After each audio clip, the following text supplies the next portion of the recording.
Yun. Ayos ah. Wala na tayong vlog na real time na naman tayo na daily. Ano ba to? Sa kasalukuyan, kamusta kayo Martians? Welcome back to... Anong boses? The 365. So, ayun Martians, good morning po. Siyempre, alam niyo na, since nagbago na yung... Bago na tayo eh. Bagong tao na eh. Hindi naman bagong tao. I mean, we just turned 29. And we're changing things up by starting off with changing our current lifestyle. Simula na nag-birthday ako, pinractice ko na, well, kasi nasa Puerto Galera nga ako that time. And then, ang ginawa ko is, sinubukan kong gumising ng maaga as much as I can. So, nakapag-decide ako, nagigising ako tuwing 5 o'clock ng umaga para masimulan na lahat ng bagay-bagay. Ang oras natin 7:04 na. Well, kanina pa naman ako gising. Kasi may alarm na ako everyday, so nagigising na ako talaga naturally ng 5 a.m. Nga, sobrang brown ko kung titignan nyo. Teka, naka-ano ba tayo? Naka-automatic, naka-lot tayo. So, today, gusto ko lang pag-usapan na dahil medyo arang ang tagal kong naging hindi connected sa inyo. Hindi naman. Kasi nawala lahat ng nagko-comment na naman. Ewan ko kung bakit. Pero okay lang naman din. Hindi naman big deal kung nanonood lang naman kayo.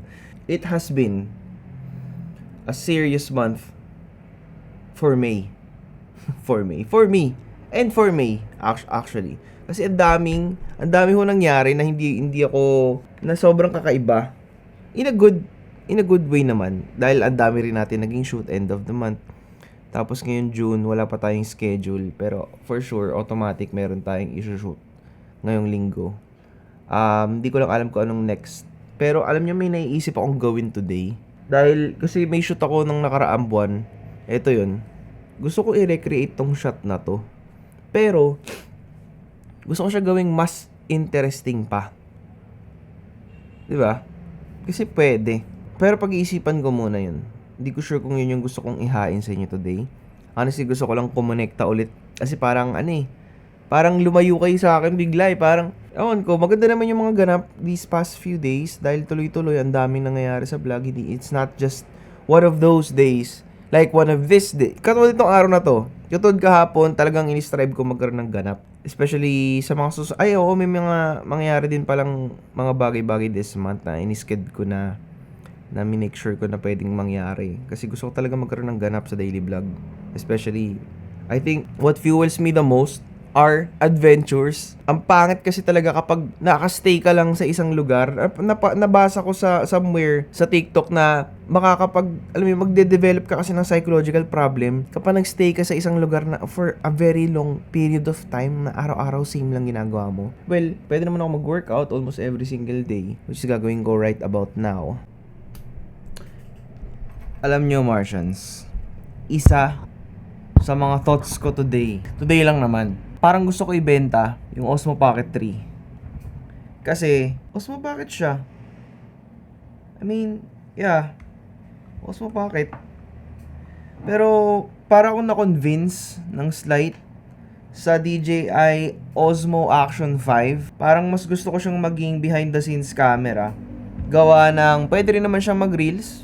Pwede rin naman ang ayoko kasi dito specifically. Dito, kailangan mag-shoot. Diba? Ang tagal. May delay. Flip ko yung screen. Not bad. Pero parang ang dami niyang... Parang prone siyang masira anytime. Pag nabagsak, gimbal unang masisira. Yung monitor dito sa gilid, possible din masira, kaka-flip mo. Diba kaka-flip mong ganyan? Though, it's nice na may gimbal, and though ang tagal niya kasi, nabagsak siya once, pero wala naman naging damage, hindi naman din masyadong mataas, at saka hindi naman sa hard floor bumagsak. So, ayun, ang tagal, diba? Pe-press ko yung flip screen, iikot pa. I'm not shitting on it. I'm not hating on it specifically. Pero, alam mo yun, parang, tapos nawala pa yung wide lens niya. Hindi ko alam bakit, nawala. And then, kaya binilang ko pa ng wide lens. Mahal din yung wide lens niya. Naano ko, ewan ko, there's something about it that, ewan ko. Nung una naman, okay kami, pero ngayon parang hindi na kami okay. Okay naman siya. Teka mo, sasara ko kasi may wide lens. Pang, nahirapan. Pang, umikot, di ba? Tapos, napakabilis malobat nito, extended battery. Tapos, binila ko pa siya ng CPL na hindi ko naman din honestly nagagamit kasi professionally, hindi ko to kailangan gamitin professionally. It's a behind the scenes camera. So, anything it does is only footage for behind the scenes. Anything it can do. It's 10-bit, it's 4K, it can do the job well. But, yung pinaka-reason kung ba't hindi ko siya ma-let go is ito. Yung microphone niya. Though, ang laki ng silbi niya. Ang laki na rin na naging journey to na ROI ko na rin siya. I feel as if kailangan ko siyang palitan. Yan, nagagawa nyo sa mga impluensya nyo sa akin. Pero ito, tulad nito, Insta360 One X5, hindi pa ako tapos gawin yung review nito. Kasi meron pa akong one more final test to actually conclude if it's that good. But it's actually good. The only gripe I have is hindi ko magamit yung ibang, hindi ako satisfied sa quality ng 4K. Kasi ito 4K talaga to. Pero yung 8K nito, grabe. Yun lang ang ginagamit ko, 8K 30. Yung ibang features hindi ko masyado ginagamit. Kasi it's a 360 camera. It's also good for behind the scenes. Kakabitan ko lang siya ng clamp. Ewan ko nasaan yung clamp ko. Kakabitan ko lang siya ng ganitong clamp. Tapos, ikakabit ko sa gilid ng camera. Okay na. Diba? And, isa lang battery. Though, mahal pa yung battery niya kasi nga bago pa. Wala pa mga third-party batteries. Maganda naman. Maganda siya. As in, super satisfied ako dito. Ito, pwede ko itong maging backup camera talaga. Though, yung single lens mode niya, still acceptable as well. Meron siyang reframe mode para sundan ako. Diba? Madali. Kaso 5.7K ata at or /1080. Ano ba talaga? Resolution niya 5.7K pero 1080 ang output. Ewan ko. Try natin. Wait lang. So ito yung reframe mode testing. Ayan, ganito siya ka-wide. Maganda yung reframe. I think mukhang ito gagamitin ko. Reframe mode. Naka-selfie view siya ngayon. Ito, so kahit iharap ko dito, yan. Nakatapat pa rin sa akin. Nag-banner roll. Ano yun? Yun. I think kakat ko muna to. Wait lang ha. Mukhang okay pa rin eh. So far, okay naman siya. But what's bad about this? Record natin. Selfie view. Recognizing. Okay. So, what's actually bad about this is yung binili ko pa to. Plastic na lens guard. As in, nag-i-smudge, may dust. And doon ako di-disappoint. Oh, mahal-mahal. 1.6 ata bili ko dito. Pero ito, okay na siya as is. Though, napapalitan na yung, ano niya, yung mismong lens. Yun yung pinakamagandang part sa kanya. So, okay lang maggasgasan. 2K lang naman. Pero, when it comes to my behind the scenes cameras, these are the two cameras I actually use. On natin pati itong isa para mag side by side tayo. Tignan nyo ah. Pareho silang naka face tracking. Ngayon, yung isa nakadilag, yung isa normal. O ito yung third person view. Pero ito at arm's length. Kita nyo naman kung gaano ka-wide yung Insta360. O yan guys, para fair oh. Elbows length. O ito naman yung wideness ng Osmo Pocket 3 na merong wide converter. Kaya, yeah, I think these are both good. Cut muna natin. Cut. I think I'll be using this from now on. Yung reframe niya, gusto ko yun. Actually, gusto ko yun. Nga lang, ito yung after gagamitin, ibabalik yung case. Yung protector. Yun. Diba? So, protection. Walang sense yung goma. Though, ang maganda talaga dito sa Osmo, yung mic talaga. Yun talaga, ito talaga the best. As in. Though, nalaman ko, kina JM kahapon, na yung Osmo Action 5, pwede kong bilan ng DJI na microphone. And once na binila ko ng DJI na microphone, it's almost the same as this. So, I'm thinking about selling this. Hindi ko alam kung ibebenta ko o bibili muna ako ng Osmo Action 5 para ma-compare ko silang dalawa and then saka ako ibebenta to. Pinag-iisipan ko talaga. Kasi baka ma-GG rin tayo kay Bossing.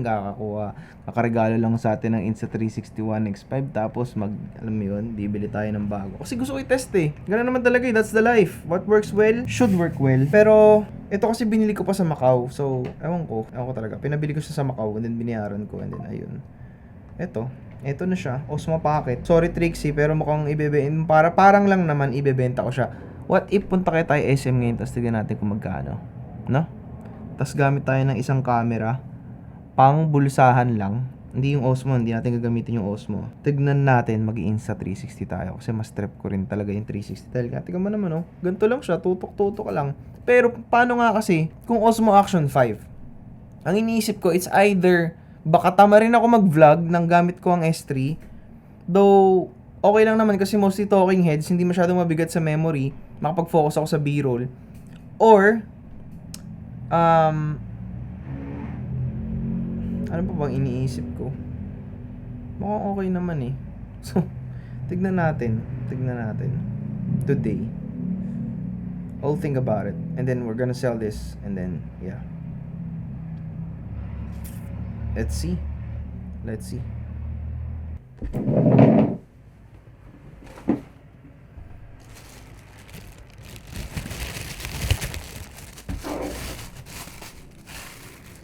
Kailangan ko to. Bakit? Honestly, ba't parang feeling ko Monday? Ewan ko. Nakatamad pa ako mag-workout. Kailangan ko magkape. Iniisip ko yung edit na gagawin ko doon sa sinut natin na hard rock na promotional video lang naman. So, carry. Pero, alam mo yun, mapapaisip ko eh. Today, in life. Lalo na ngayon wala akong ganap today. Pero pinost ko na guys. Osmo Pocket 3. Pinost ko na for sale. Pero, alam niyo yung nakakatawa. Unang-una nag-PM sa akin. Ang in-offer swap daw sa Apple Watch. Ano namang gagawin ko sa Apple Watch mo? May relo na ako oh. Pero, iniisip ko, baka bilhin ko na today. Baka lang, bilhin ko na today yung Osmo Action 5. Para lang magkaroon tayo ng comparison video. Syempre, para sa content, well, ganun talaga. Since daily ka, one of the things you have to do since you're investing your time is mag-invest as well sa content. But, yun ang maganda naman dito is kapag, may hindi ka na trip, benta mo na rin agad. Well, yun, used once for sale. Same price na wala ka lang ng 1K. Yun, not bad, diba? But, yun talaga, investment ng content, hindi lang yan basta time, hindi lang yan basta effort. Syempre, para sa inyo rin to Martians. But parang ang itim-itim ko. Sobrang, wow, the color is discoloration. That's the theme. My gosh. But anyways, I hope this vlog goes well today. Since nga wala masyadong ganap, so I'm just going to chill, sit back, and relax. The past few days were really a great week. Hindi, actually medyo nagpahinga ako the past few days. Pero, hindi ko masyado tinambakan yung sarili ko na, mag-pressure, mag-vlog, mag-daily, mag-ganto. Pero, I still love the 365. It's just, today, we're back. Parang ganun eh. Parang reality check, real-time upload check. Iniisip ko kung pupunta ako ng SM. I guess mag-workout muna ako. Tatapusin ko yung latag ng edit. Tapos pupunta ako ng SM, titignan natin kung kaya natin. Tapos kapag natin, syempre mag-unboxing video, mag-content tayo. Tapos lahat ng pwede natin gawin natin. Let's do this. Let's go. But first, kung hindi nyo pa ito natatry sa SM Bacoor, banh mi. Solid ang tinapay, solid ang gulay, solid din yung kape. May pagmamahal, may feelings, may love, may caring, may kapihan din dito sa tapat eh. Pero, banh mi pa rin ako kapag mga gantong mga araw. So, yeah. Itim ko, orange na orange oh. Tan.